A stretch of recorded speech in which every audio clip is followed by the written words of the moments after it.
You're listening to Real Atheology, a podcast that considers contemporary philosophy of religion from a naturalist or atheist perspective.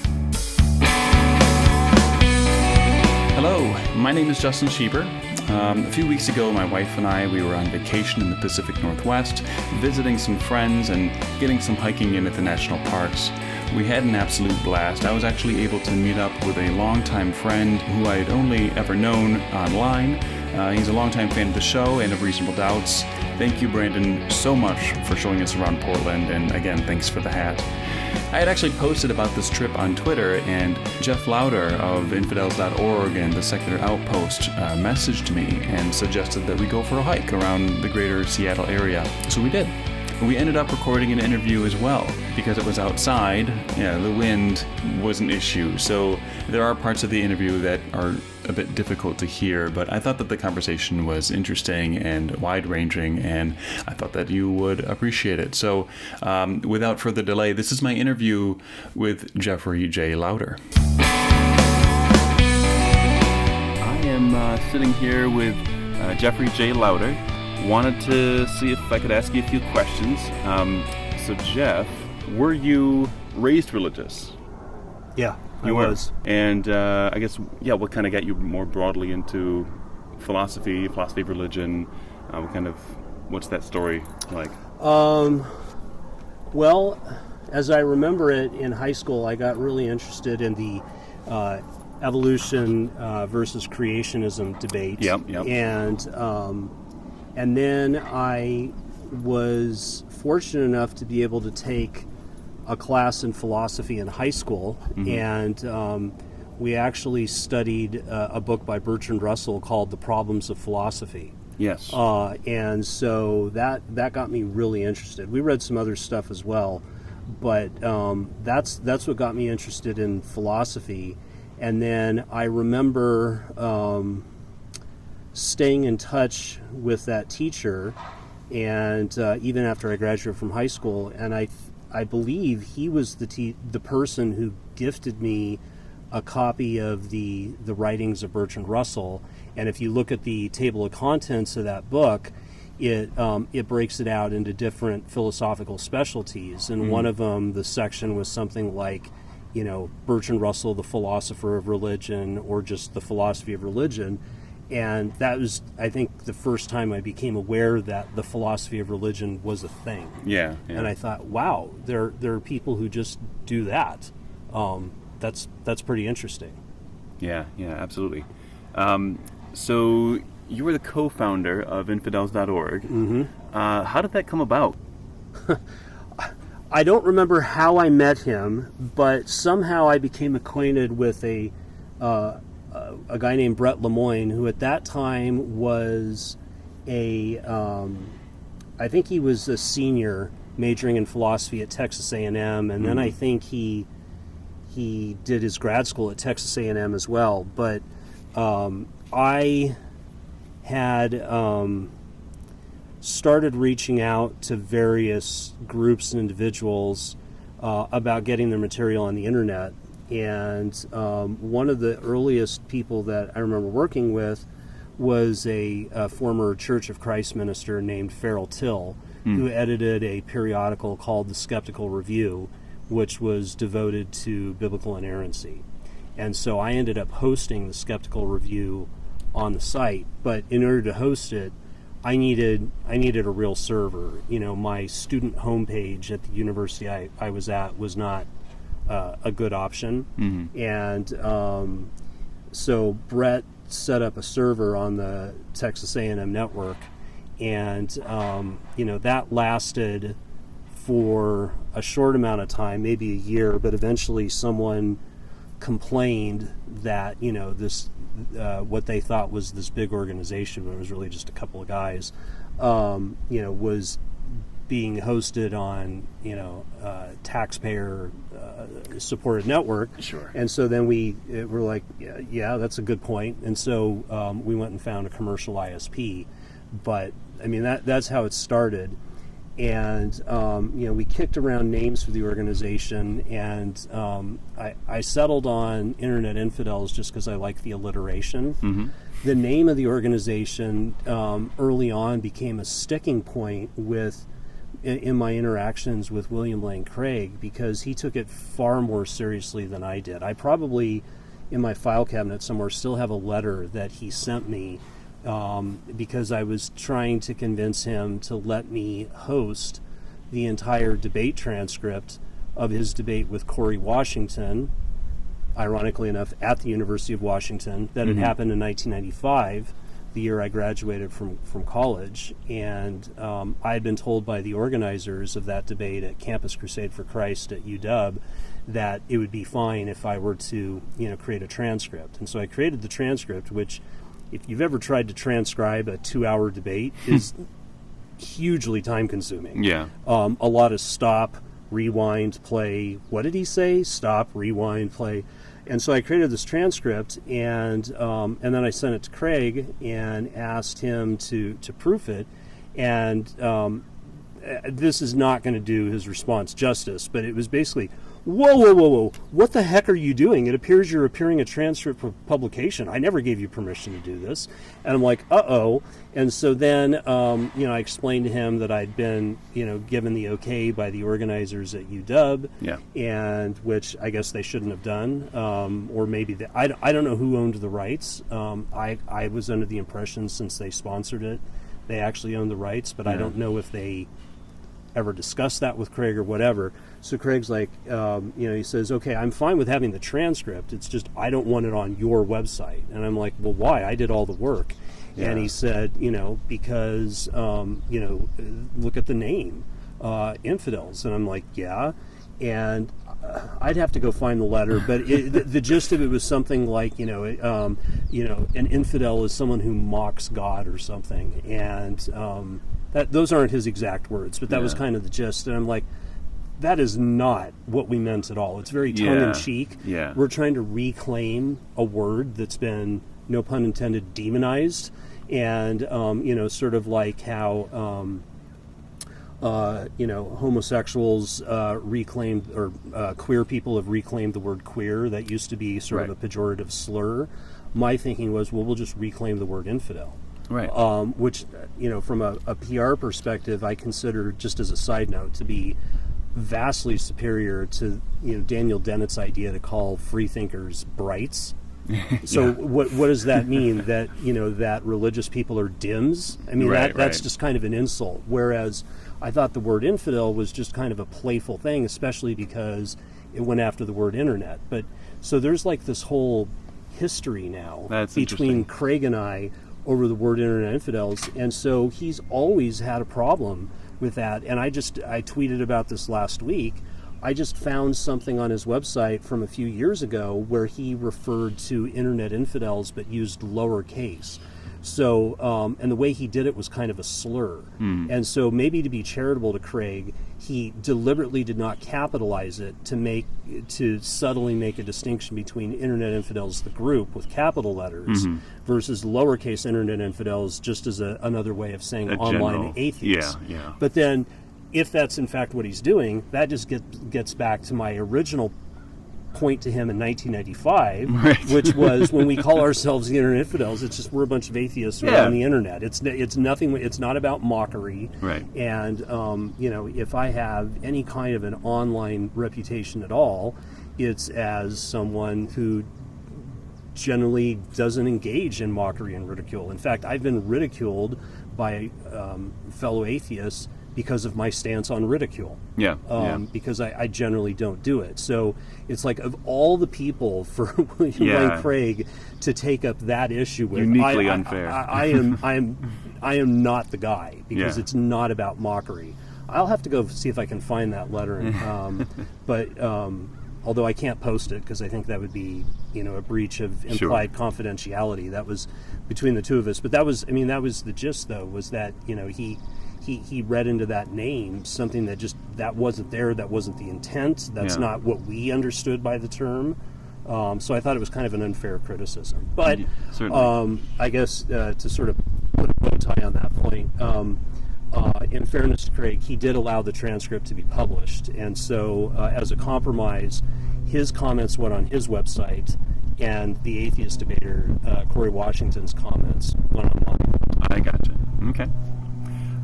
So you've, in your work, you've enthusiastically promoted the work of Paul Draper. Yeah. Kind of jokingly referring to yourself as Draper's bulldog. Mm-hmm. So before discussing some of Draper's contributions to like philosophy of religion, what are some of the qualities that you think make Draper an outstanding philosopher of religion? Well, before I answer that, I first need to talk about why I think Richard Swinburne is an outstanding philosopher of religion, because Perfectly they're connected. So when I was attending Seattle Pacific University, which is a Christian university, Free Methodist specifically, I remember in the bookstore that they had some philosophy of religion books, and one of them was Swinburne's trilogy. Another one was a book by the philosopher Jonathan Kvanvig called The Problem of Hell. And then there was an anthology edited by the Adams, Robert and Marilyn McCord Adams, on the problem of evil. And interestingly enough, if I remember correctly, in that anthology, Marilyn Adams took some shots at Craig on something he'd said in relation to the problem of evil. But so I bought these 5 books, which as a college student living in poverty was quite an investment. But when I read Swinburne, I didn't actually, I don't know why I did this, it's kind of dumb. I didn't fill out the paperwork to get the minor put on my diploma, but I completed all the paperwork for a minor in mathematics. And I'm sure if I wrote the college today, I could retroactively get it awarded. Anyway, I took a lot of college math, including probability and statistics.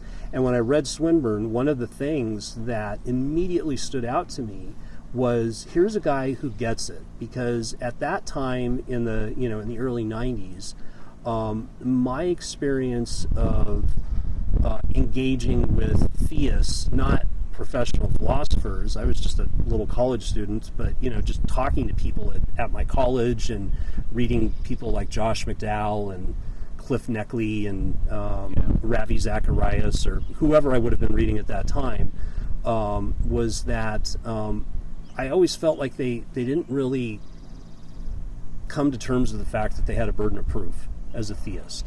And when I read Swinburne, I thought, oh my gosh, this guy gets it. First of all, he absolutely accepts the fact that he has a burden of proof. And secondly, he's wicked smart. He knows Bayes' theorem, and he's applying Bayes' theorem to a topic that I had never even considered to be relevant. Because when you study statistics in college, they'll use something called the frequentist interpretation of probability, or the classical theory of probability, which says if you have a fair die and you roll it, the chance of any one side landing is one out of 6. You don't really spend, at least I didn't in my classes, we didn't really do anything with Bayesian probability. I don't even remember learning the subjective or epistemic or Bayesian, theories of probability. And so reading Swinburne, I was like, oh my gosh, this guy is a genius. And so I wasn't persuaded by his arguments, but what reading his book did do for me was, I was already of the belief that you could be intelligent and be a theist. But what Swinburne did for me was, you could be intelligent and be fully familiar with the philosophy of religion, and be a theist giving, legitimate, very serious arguments. They're not coercive. It's not like if you understand the argument, you have to agree with them. But I thought, wow, this is really amazing. So how does this connect with Paul Draper? Well, I know from things that Draper has said and has written that Draper had a similar experience. I think he wrote once that it was when he wrote this in an essay that was kind of like a festschrift for Swinburne. It wasn't officially one, but I think it was published about 5 years ago. It was something like, I want to say Reason and Religion, Themes from Richard Swinburne. It's an edited anthology published by Oxford University Press. But at the beginning of Draper's chapter, he says that he remembers when he first read he remembers when he first read Swinburne in graduate school, and it was an eye-opening experience. And so he had a similar experience as me. The difference is Draper was in graduate school studying philosophy, whereas I was just an undergrad and not studying philosophy, and so for him to say that carried a lot of weight. But I discovered Draper in 1997 or 1998. I purchased the videotape of, this is back in the 90s, okay, so I'm sure people are laughing who listen to this now, especially people who are like 20 years old or less. But back then, you weren't streaming on YouTube, there weren't Blu-rays, there weren't DVDs. I purchased a VHS tape. So I watched the VHS tape of the debate between William Lane Craig and Paul Draper at West Point, the United States Military Academy in New York.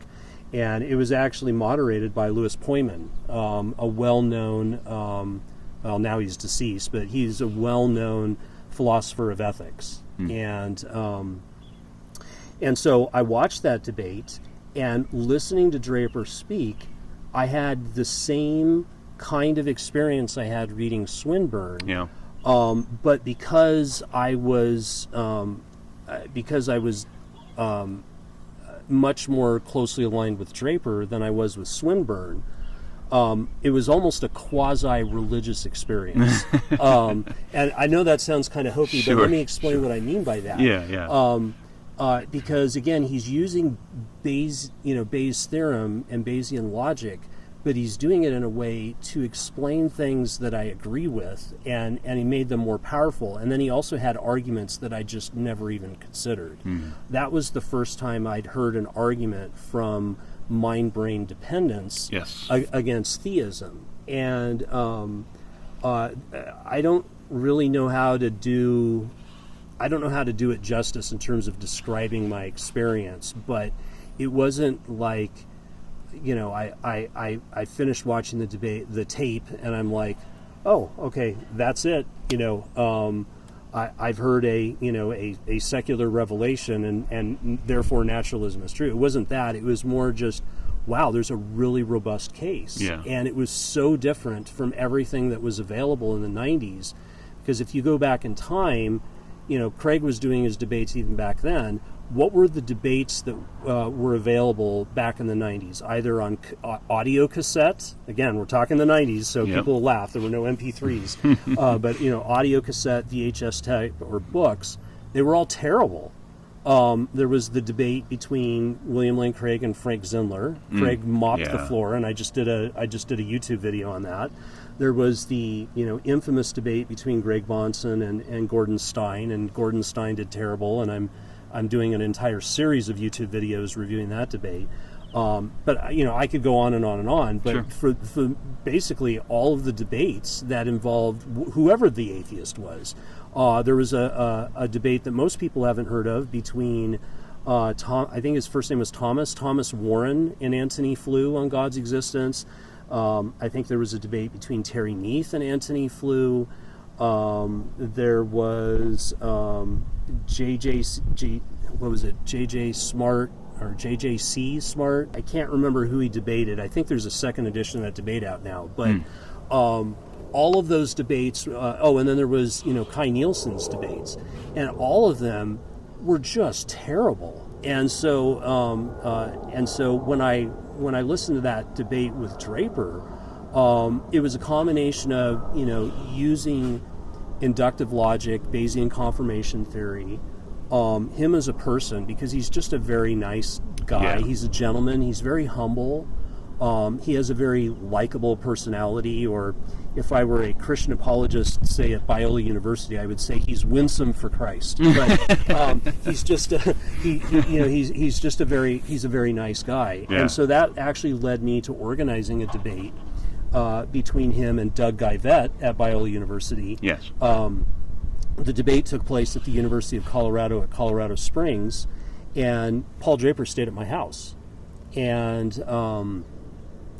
so that was kind of the beginning of what's turned into a lifelong friendship. But I've always appreciated how open-minded he is, and obviously I'm biased because I've chosen to nickname myself Draper's Bulldog, but I've found that everything he writes on, he's always right. I haven't found a case where I said, "Oh, Draper made a mistake." I've made mistakes. Lots of people make mistakes, but when he writes on the philosophy of religion, he's always right. So I don't know what to add on to that. Yeah, there you go. So as you mentioned, Draper's approach employs, among other things, confirmation theory, abductive Humean style arguments. Could you kind of go over, I guess specifically with the Humean style argument, what that argument style is and the benefits of it in this context? So it's interesting because as part of my YouTube video series on the Bahnsen-Stein debate, I'm currently working on the video where I review the opening statement by Gordon Stein. And one of the statements that Gordon Stein makes, which also came up in the Craig Zindler debate made by Frank Zindler, is the idea that you can't prove a negative. And so this will be made clear with visual aids when I release my video. Sure. But I actually I go down into the weeds on exactly the different types of categorical propositions. So there are universal affirmatives and particular affirmatives. There are universal negatives, and there are particular negatives. And Stein made the argument that you can't prove a universal negative, and so I'm like, okay, I need to put this to bed once and for all, because I actually wrote an article on this back in 1998. It's still up on the secular web. It's called "Is a Proof of the Non-Existence of God Possible?" But at a very simple level, there are two ways to prove that something doesn't exist. The first way is to prove that it involves a contradiction. So I don't have to go look at every square inch of the earth to empirically verify that there are no married bachelors, because the concept of a married bachelor is a contradiction. If you're married, you're not a bachelor, and if you're a bachelor, you're not married. So you can't be both at the same time, therefore that doesn't exist. The other way, and so I call those kind of arguments, this is a Jeffism, this is not standard terminology, I call those impossibility arguments. Yeah. I think Theodore Drange, the philosopher, calls them incompatible properties arguments. Other people will talk about logical arguments, like logical arguments from evil. So the contradiction could be in the concept itself, or there could be a contradiction between the thing that's said to exist and some fact we know to be true. Right. So, for example, J.L. Mackey's famous argument from evil is called a logical argument from evil because it says that there's a logical contradiction between the existence of God and the existence of evil. I have, just as a total side note, this is kind of a pet peeve of mine, I hate the name logical argument from evil. Why do I hate that? Because I think it sounds funny. If you talk to the average person who doesn't think about philosophy and you say, well, I'm going to defend a logical argument from evil, I would think the average person's reaction would be, as opposed to what, the illogical argument from evil? I mean, it's just kind of a dumb name. Yeah. So I think what we're really getting at is, with those kind of arguments, is impossibility. The other kind of argument I'll call improbability. Now, these are not exhaustive categories, and if someone wanted to, they could nitpick the heck out of what I'm saying. I'm just trying to give sort of a, 101 level introduction to the concept. And so with an improbability argument, you're trying to establish that it's improbable that the thing in question exists. And so one way to do that is with what we'll call a Humean argument. And this is what Draper's arguments use. In contemporary literature, they're called evidential arguments, but they're really Humean arguments, going back to David Hume. And so the basic idea is that you have a hypothesis. You have hypothesis one that says something exists, like God, and then you identify a second hypothesis which is inconsistent with the first hypothesis. And so most people will say, well, if we're thinking about the existence of God, then H2 or hypothesis 2 would be God does not exist. But a humane argument is more subtle than that. It doesn't go directly for God does not exist, although it achieves that. Instead, it says, I'm going to identify a particular theory that is incompatible with the existence of God. And so Draper, when he first started writing, talked about the hypothesis of indifference, right, which says that neither the... Let me see if I can do this from memory. It's something like neither the nature nor the existence sentient beings. Of sentient beings is the result of benevolent or malevolent. Yes, I think that's right. Yeah. And so what's interesting about that hypothesis of indifference is what it says and what it doesn't say. Yeah. Right? It doesn't say that there's nothing supernatural. So it's compatible with the existence of ghosts, Thor, Zeus, Poseidon. It's even compatible with deism, right?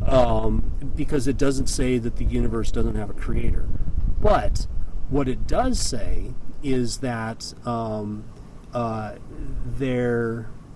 it's incompatible with the existence of deism, because even deism, by virtue of creating the universe, would be, something that's outside of it. Sure. Right. So it implies the causal closure of the physical. But what makes it incompatible with theism is this concept of indifference, right? Because regardless of how you define, the word theism, I think virtually everybody agrees, at least when we use theism as shorthand for monotheism, that one of the things we mean when we say God is that there's this supreme being who, pick your verb or pick your word. It could be, is omnibenevolent, is perfectly loving, is caring, whatever.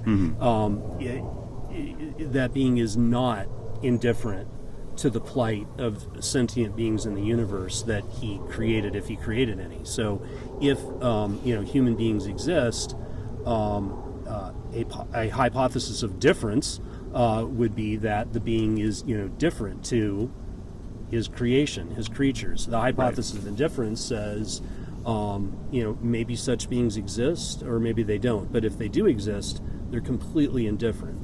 And so that's the first step, is just identifying this rival hypothesis to theism. It doesn't have to be full-blown atheism. It could just be something that contradicts one part of theism. It could be there is no omnibenevolent being or no morally perfect being. It could also be, this is not what Draper does, but for the sake of argument, you could construct a rival hypothesis that denies omnipotence. Right. Point is, it's just something that is inconsistent with theism. And then once you have these two hypotheses, you can then make predictions about the world. And a lot of people will say, but you can't falsify theism because it's so plastic. You can bend it to accommodate anything. And I have a lot of sympathy for that objection. I really do. But I think that's kind of just throwing your hands up in the air and saying I give up. I don't actually think that's true. If you take the hypothesis of theism seriously, depending on how you define it, I don't actually think you need to define theism in a way, for example, that builds into the definition that God is the creator of the universe. Because part of, classical theism is the idea of the sovereignty of God. And, so God was not forced by some external force to create the universe. It's supposed to be a free choice of God. So it's consistent that God just... there's a possible world in which God exists alone and never does anything. Yeah, there's no abstract objects, there's no material universe, there's no angels, it's just God, right? That's a possible world. And so that's, I tend to define theism in a way that is more like that. Same. But, so if you start with that, even then you can predict that it's probable that God would create something. It doesn't mean, and I know who I'm saying this to because you famously defended an argument from non-God objects. Right. But my personal view is that, and this involves some controversial, assumptions about value or axiology. But my personal view is that there is moral value or goodness associated with creating things, and so I would say it's not the existence of the physical universe is not entailed by theism, but I actually think if you were to abstract away everything else you knew and you just had in your brain, okay, theism is true, but somehow you didn't know that you existed or the universe existed, I think it's antecedently probable on theism that a multiverse exists. God would not just create a single planet, a single solar system, a single galaxy, or even a single universe. He would be more like an artist, a divine artist, who would create lots of paintings, where a painting is a really crappy metaphor for a universe. And so, some of them would be better than others. Sure. And so, what's the probability? It's not 100% on theism, but it's not zero. I don't even think it's 50%. I think it's higher than 50%. That's one example. A much less controversial example, still controversial, but better, would be that on the assumption that theism is true, you would predict that there is no gratuitous or pointless suffering. Now, some people would say that pointless suffering is incompatible with the existence of God, and I'm very sympathetic to that, but I'm not going to make that claim today. Yeah. So, everything else held equal, if you, were exploring, if you were, I don't know, if you were a robot that was completely ignorant of how you came into existence, but you were an artificial intelligence and you were loading, modules into your computer memory about, what's known about the world. And you learned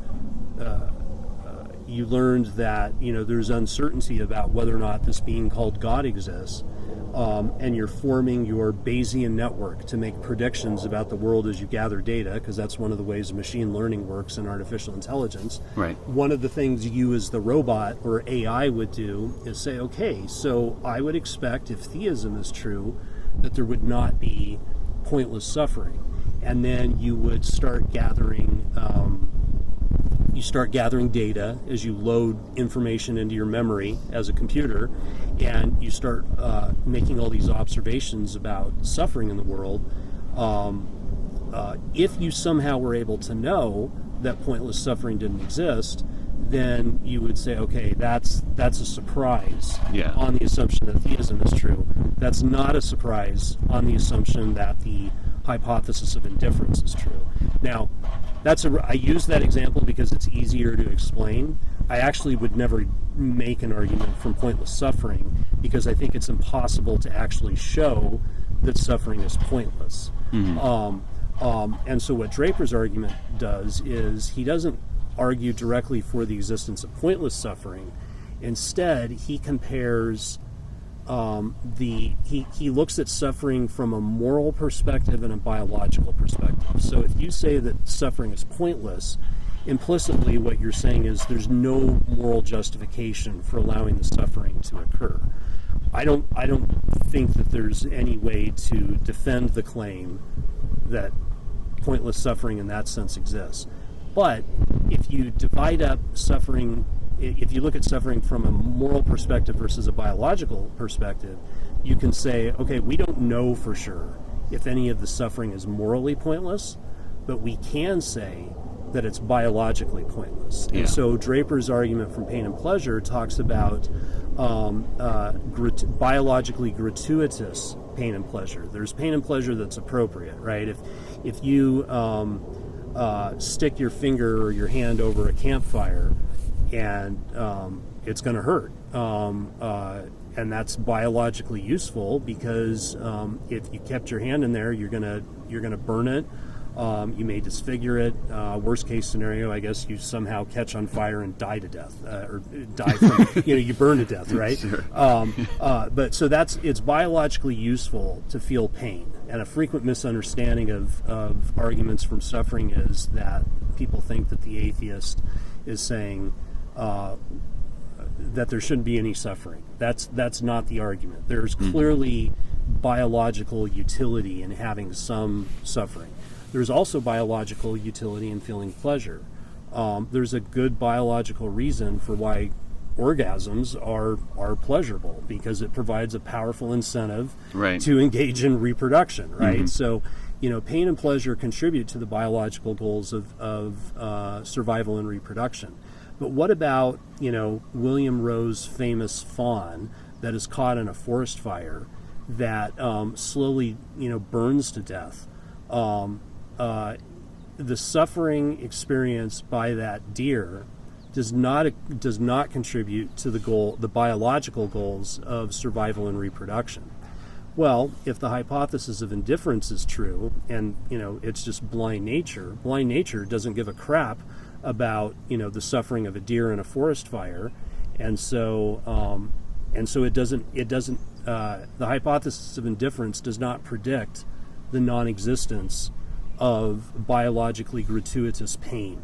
Right. Whereas the hypothesis of theism does predict the non-existence of biologically gratuitous pain. If theism is true, you need to have a really big coincidence. Not only does there need to be a biological reason for that deer to feel pain, but there needs to be a moral justification for allowing it to feel pain that doesn't contribute to biological goals.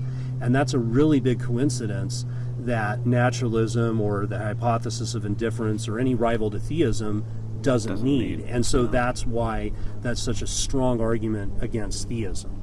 And that is, I've simplified things, but that in a nutshell is Paul Draper's argument, evidential argument from Pain and Pleasure, which is really a Humean argument from Pain and Pleasure.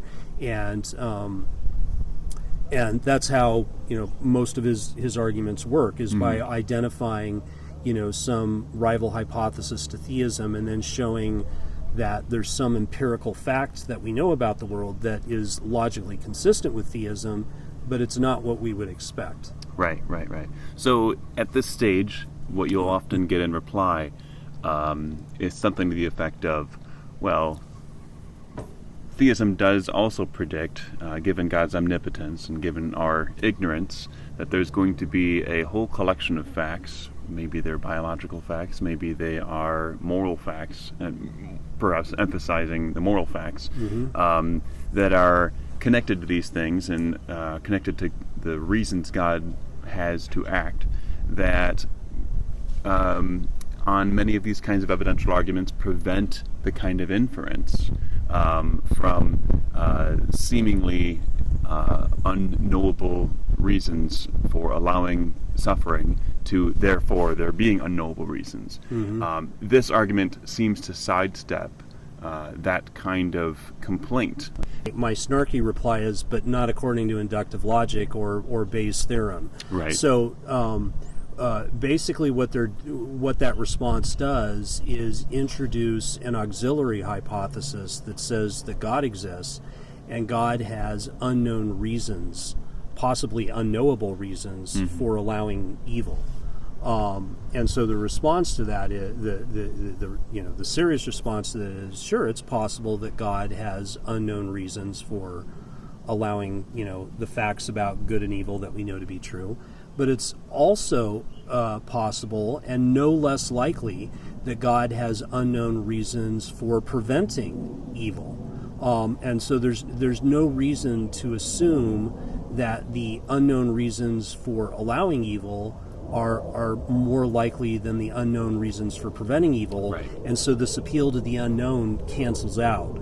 I think that's a decisive rebuttal to that argument. And I've yet to come across a good answer to that. And Draper has something he calls the weighted average principle, which just follows directly from the axioms of the probability calculus. There shouldn't be any controversy with that, but it shows you the pattern of probability relations that would have to obtain, and the response that I just gave is just an English version of that mathematical theorem.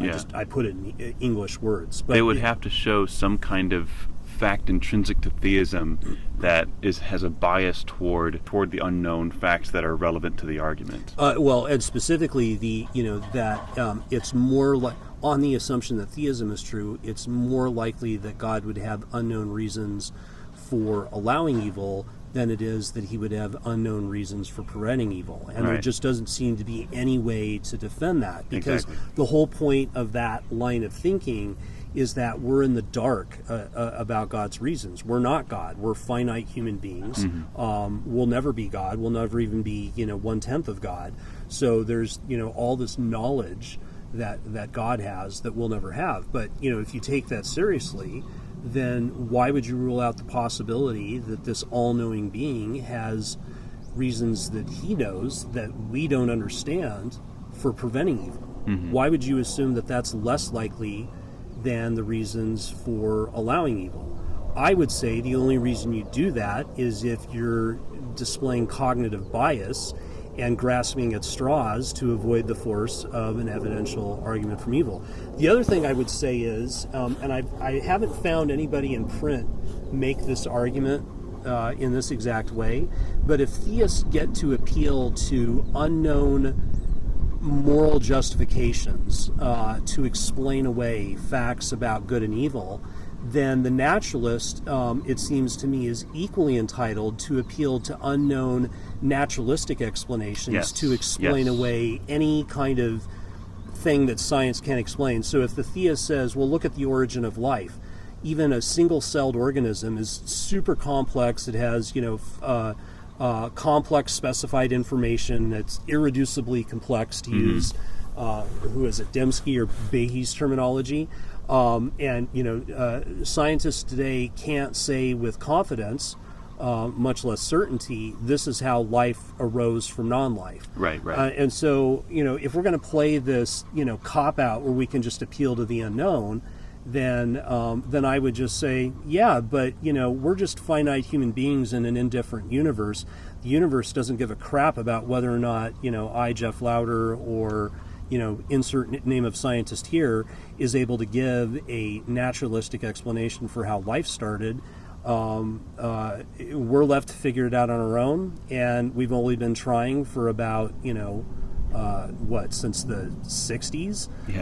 So we haven't been trying that long, so it's really not that surprising that there are these unknown explanations. Or if they run the fine-tuning argument, the universe is incredibly fine-tuned to allow life to exist, and you naturalists can't explain it. Well, I don't like that argument at all, but let's say, okay, you know what? You're right. I have absolutely no explanation. I'm not going to appeal to the multiverse. I'm just going to throw my hands up in the air and say, you're right, we don't know. Should we expect to have an explanation is the next question. But should we expect to have an explanation? I can just say, it's a complete mystery. Maybe there are these unknown scientific explanations we haven't figured out yet. If they can appeal to unknown explanations for why God allows evil, then why can't the naturalist appeal to unknown scientific explanations for why things like fine-tuning, the origin of life on Earth, or consciousness exist, right? Yeah. So, how do you get consciousness from unconscious life? I don't know. We'll call it skeptical atheism, exactly. right? I don't know. There's these unknown explanations. What's sauce for the goose is sauce for the gander.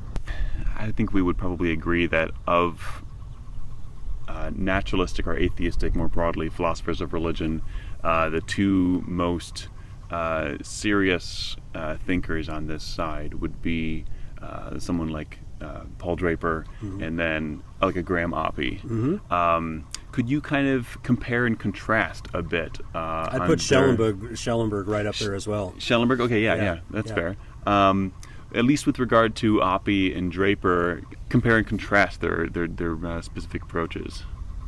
Well, I have enormous respect for both of them. I've met both of them in person. I know Paul better than I know Graham.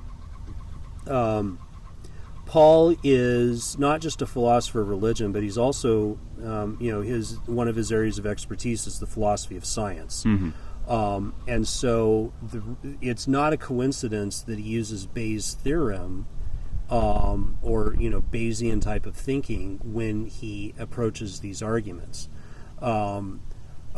You could reformulate all of his arguments as IBE or inference to the best explanation arguments, but he uses. I've never actually asked him about this, but I don't know if it's just he's more comfortable with it, or if he thinks that Bayesianism is intrinsically superior to IBE. That would be an interesting thing to ask him directly. But Bayesianism is really at the heart of what he does, and Draper is basically he's the atheist Richard Swinburne. Graham Oppy, if I remember correctly, he has an undergraduate degree in physics. I don't think he bills himself as a philosopher of physics in addition to a philosopher of religion. That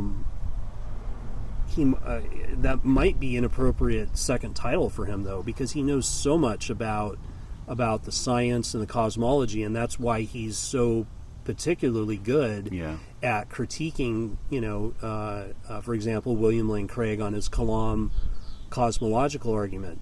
The thing that comes to mind is it's interesting because when I first met the two of them, they were both agnostics. At that time, Draper was agnostic, and I believe Oppy also identified as agnostic, and now they both identify as atheists. But just as there are different kinds of atheists, there are different kinds of agnostics. And Ted Drange has an article on the secular web on infidels.org where he talks about, I think it's called Atheism, Agnosticism, and Non-Cognitivism. And in that article, he distinguishes between 4 different types of agnosticism. One of the types of agnosticism is the type that says the existence of God is inherently unknowable. It doesn't matter how much you learn, you will never know if God exists. And I've always joked that kind of agnosticism is snarkily could be called militant agnosticism. I don't know if God exists, and you don't either. But another kind of agnostic is what Drange called the data versus data agnostic. And that's where Draper was in the 90s and early 2000s, and when he wrote,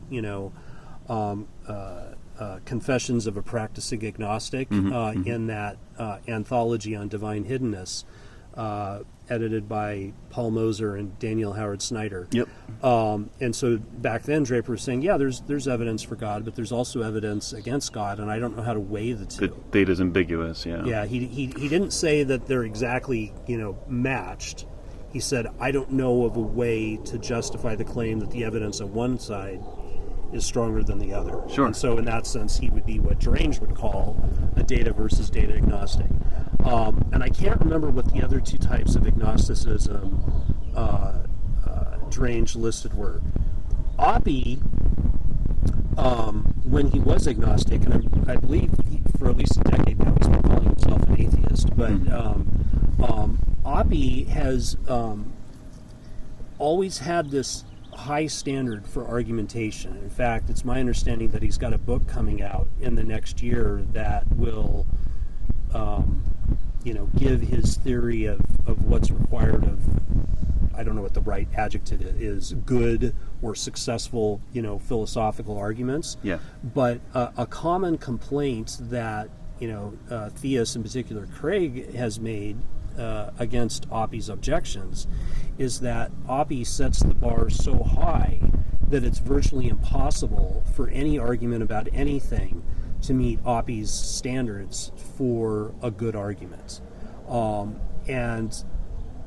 Whether or not someone agrees with Craig about that particular, on that particular point, I think it would be a fair thing to say that Oppy's standards for arguments are certainly different than Draper's, and possibly they are higher than Draper's standards. I'm not sure.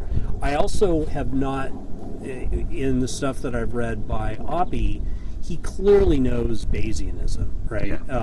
He knows everything when it comes to topics relevant to philosophy of religion, but his Bayesianism doesn't dominate the way that he seems to think or write about topics the way that it does Draper. And that's not a criticism of Oppie or a compliment to Draper. It's just that's a difference in their styles. Certainly. And so it shows up differently. Oppie has a book out, I think it was published in the last 5 years, called The Best Argument Against God. Yeah. And so he talks about a lot of the kinds of evidence that Draper mentions, but he doesn't directly interact with Draper's work. In fact, I've read most of what Oppie has written in books and journal articles. I've seen Draper, mentioned a couple of times in footnotes, but for the most part, he hasn't interacted with him, and Draper hasn't interacted with Oppie very much. So I would actually like to see the two of them engage, because I can't give you examples off the top of my head, but there were specific places in his book, The Best Argument Against God, where I thought that Oppie was being kind of deflationary to arguments similar to ones that Paul would defend. And I remember thinking, yeah, but if we literally put Paul Draper's argument up on the table for consideration, and then even though you weren't specifically talking about Paul's argument, if we took the objections, Graham, that you just made and applied it to Paul's argument, I think that Paul would have a strong rebuttal. And I don't know how you would overcome that rebuttal. But again, Oppie wasn't specifically targeting what Paul wrote, so that's why I say my wish is that the two would directly interact with each other. Who knows? Depending on when Graham's book is finished, maybe it'll be finished fast enough for Paul to read it before his upcoming book on the Problem of Evil gets published, and then he could respond and say, here's why my argument from evil meets Graham's high standards for an argument. Certainly. Or conversely, why I reject those standards. The standards are too high. I don't actually know what Paul would say, because I haven't asked him and he hasn't addressed it in print. Certainly. I apologize for that. No, you're fine. So what are some topics within philosophy of religion that you've been exploring as of late? So, on Twitter, I identify myself as a philosopher of religion, and I say this frequently. I'm not a professional philosopher. It's just philosophy of religion is what I'm interested in. But the reality is that I identify, what I really spend most of my time thinking about is not the philosophy of religion. It's actually metaethics. Okay. Philosophy of religion is what got me interested in metaethics, but it's kind of taken on a life of its own. And if you were to walk into my home library and look at my personal collection of books, you would see I have way more books on metaethics than I do on the philosophy of religion. Interesting. And I have a lot of books on the philosophy of religion, so that should tell you just how many books I have on metaethics. So, I for a long time was very dissatisfied with atheist responses to William Lane Craig's moral argument, and felt the intuitive pull of the premise that objective moral values exist, and I didn't like what I was finding. Especially again, I go back to the 90s when I got started in all of this. Back in the 90s, what resources were available? I don't know how old Eric Wielenberg is. He might have been in high school or junior high right. in the 90s, but however old he is, he hadn't written anything on, God and morality. Certainly. So what was available was a bunch of stuff by Kai Nielsen. Kai Nielsen, he's passed away now, but he was a well-known, philosopher who had a reputation for two things. Number one, atheism, and number two, Marxism. Mm-hmm. And didn't care for the Marxism, but on the atheism stuff, he had books that were published by Prometheus, like Ethics Without God. There's another one called Why Be Moral, and I read them, and I didn't find his responses to moral arguments satisfying. Mm-hmm. And so that got me thinking long and hard about it. And what I learned was, before I knew what the words were, I was basically an unwitting Platonist, or at least I had my foot halfway in the door of Platonism. Yeah. I didn't know to articulate it as such, but Craig's argument is about moral ontology and what exists, and Kai Nielsen was all about coherentism, and so he didn't give a crap about moral ontology. In fact, I have a little known book by him on my bookshelf, where there's a quote from him where he doesn't use the words "I don't give a crap about moral ontology," but it was about that blunt. I wish I could find it, but he was just chastising one of the contributors to the anthology. He was the editor of the anthology, but I mean, he wasn't rude, but he was being really harsh. Like, basically, moral ontology is dumb. He didn't use those words, but that's what I took away from it. And I'm like, okay, so that explains why I've never found his work useful when thinking about Craig's moral argument. And so I basically started working on my own response, and I have a paper that hasn't been published, but I read the paper on YouTube. I shared a copy of that paper about Craig's moral argument with Eric Wielenberg before Wielenberg had published anything on the moral argument. Oh, wow. And he said that he thought that I was exactly right, because Wielenberg's first publication on God and morality was something like In Defense of Non-Theistic, Non-Natural Morality, or something. It was published in Faith and Philosophy.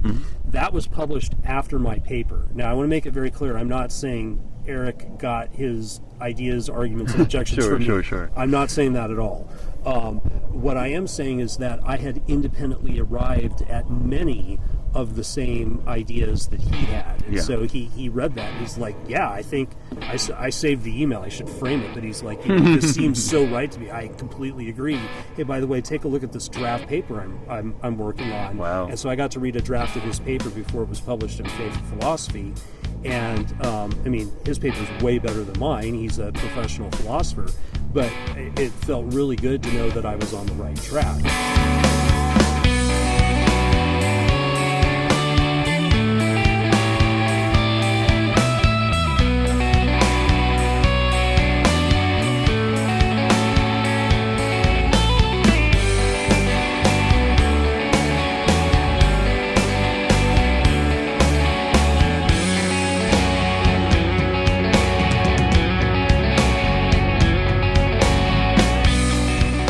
Music is by the Chicago-based band Casserole. If you appreciate the content and the tone of what Real Atheology has to offer, please consider writing a review on iTunes or sharing an episode on social media. We also have a Patreon, to which you can make a small recurring donation in support of the show. Special thanks to Tyler Bimrose, Jason, Robin Willems, Ed Atkinson, Kashi Samara Rira, Kim Bishkovsky, Anthony Lawson, Jeff Rubinoff, and Brandon McCleary.